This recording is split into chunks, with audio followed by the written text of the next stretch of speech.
scriptures into English. I began with the Srimad Bhagavatam. In Vrindavan, I stayed at the Radha Damodar temple. It was here that Lord Chaitanya's most intimate disciples, Rup and Jeev Goswami, had resided 400 years ago. I knew that they wanted me to go to the West, and somehow God had brought me here to receive their blessings. Writing was only half the battle. The other half was publishing. For this, I had to go to Delhi.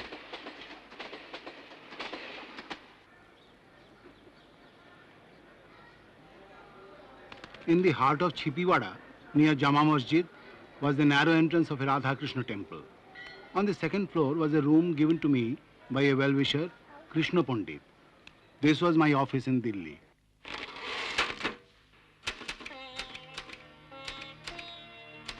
We know that our honest attempt in presenting this great scripture, conveying the transcendental message for reviving the God consciousness of people in general, is fraught with many difficulties. Our capacity of presenting the philosophy in adequate language will certainly fail, and there may be so many discrepancies in spite of our attempt to present it in the proper way.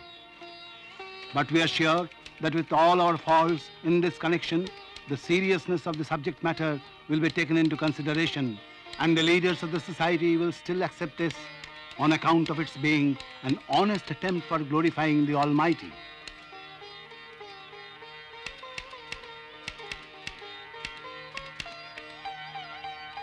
The first volume of the Srimad Bhagavatam was ready. The message of God awaited its readers.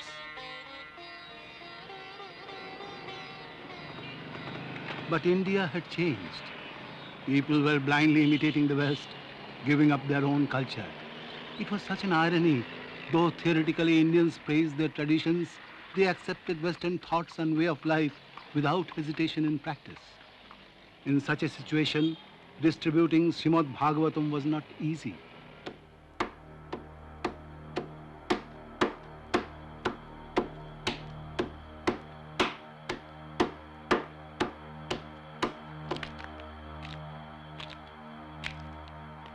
I walked through the dusty roads of Delhi in the intense heat.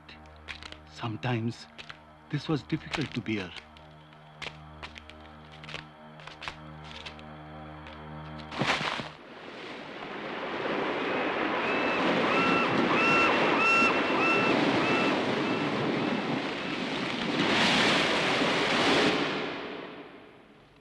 I often dreamt of going to New York. It had become an obsession. But how this would happen, I did not know.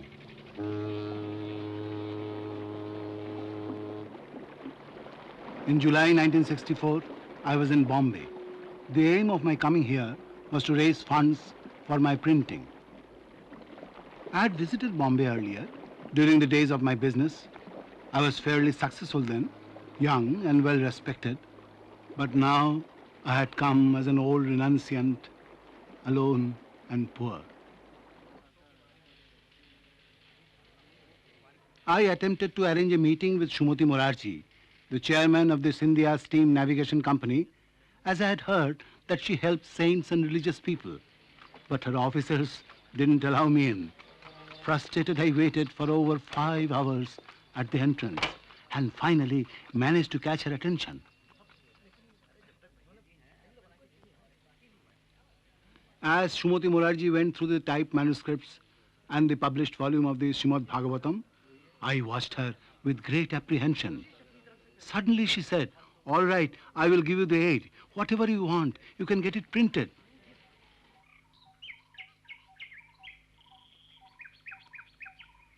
Srimati Morarji appreciated my ideals. She herself was a very pious lady, much interested in Vedic philosophy. She requested me to read Srimad Bhagavatam to her. Every evening, we'd sit together in her garden.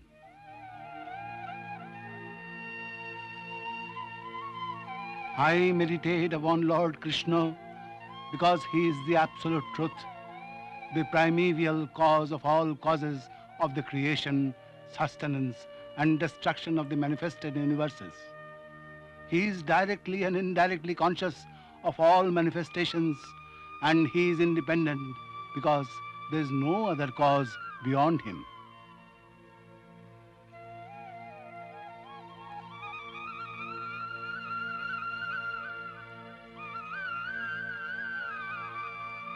One day, I was in for a pleasant surprise.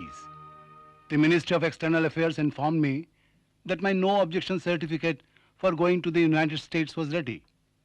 But I had not instigated any proceedings. Then how did this happen? I was shown the declaration form signed by one Mr. Gopal Agrawal of Pennsylvania, in which he solemnly declared that he would bear the expenses of my stay in America.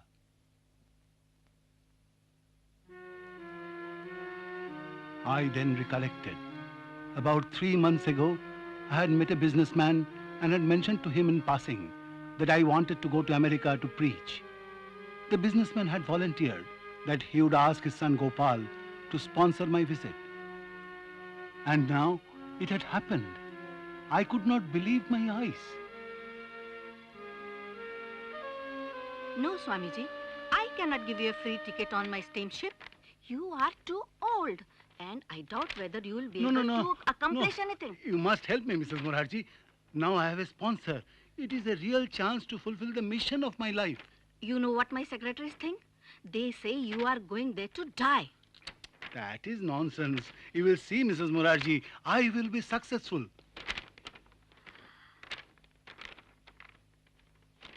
Okay, Swamiji. I will give you a free ticket.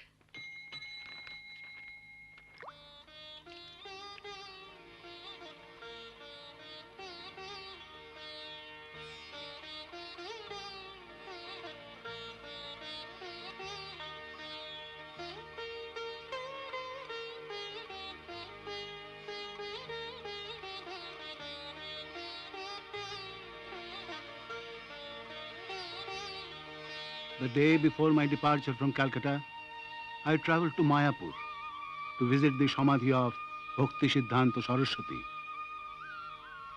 I recollected our first meeting. 43 years had passed since then. All along, I had struggled to fulfill his instructions. At last, I had got a chance, and I prayed for his blessings.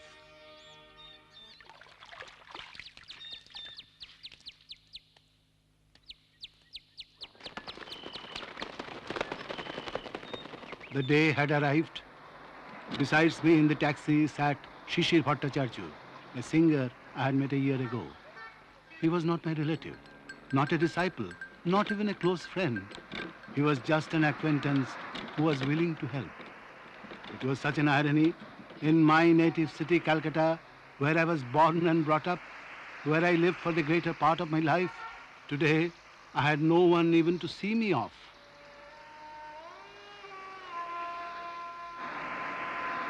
I have my wife and sons, daughters, grandsons, everything. But I have no money, so they are a fruitless glory. Where have my loving father and mother gone? And where are all my elders who were my own folk? Who will give me news of them? Tell me who. All that is left of this family is a list of names.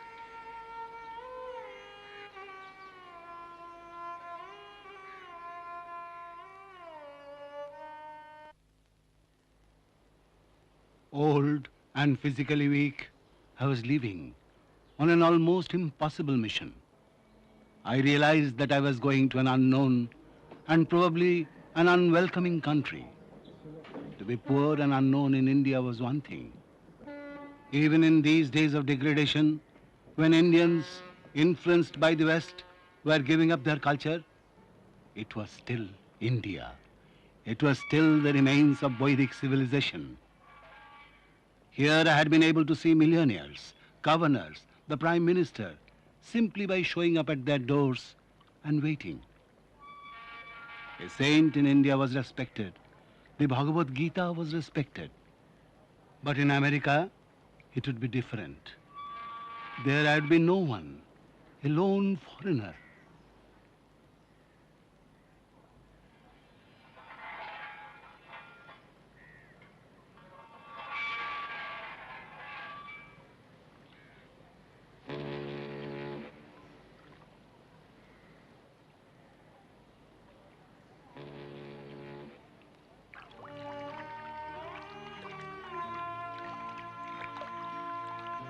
Standing on the deck, I watched as the ship slowly sailed away. The Indian shore, which drifted further and further away, reminded me of the struggle I had undergone. And the sea before me, on the other hand, reminded me of the struggle that was in store ahead. The British had come to India by sea and had won it over by its strong military might.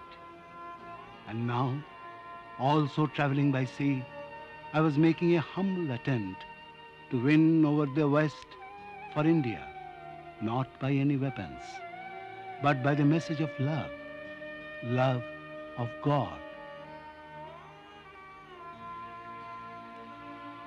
With 40 rupees and the handful of possessions I was carrying with me, my mission certainly seemed difficult to accomplish. In fact, I had no idea of how it could happen. But I knew this was Lord Krishna's plan, and so it would surely happen. In fact, the temples already exist, devotees exist, books exist. Only time separates us.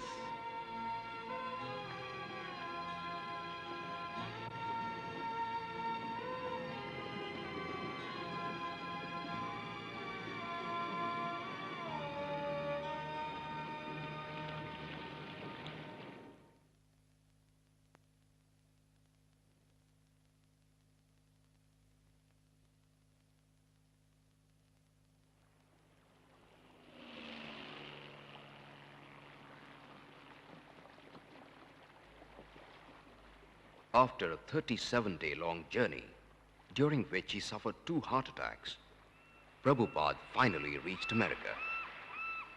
Having stayed briefly in Pennsylvania, he moved on to New York, where in July 1966, Prabhupada established the International Society for Krishna Consciousness. The rest is history.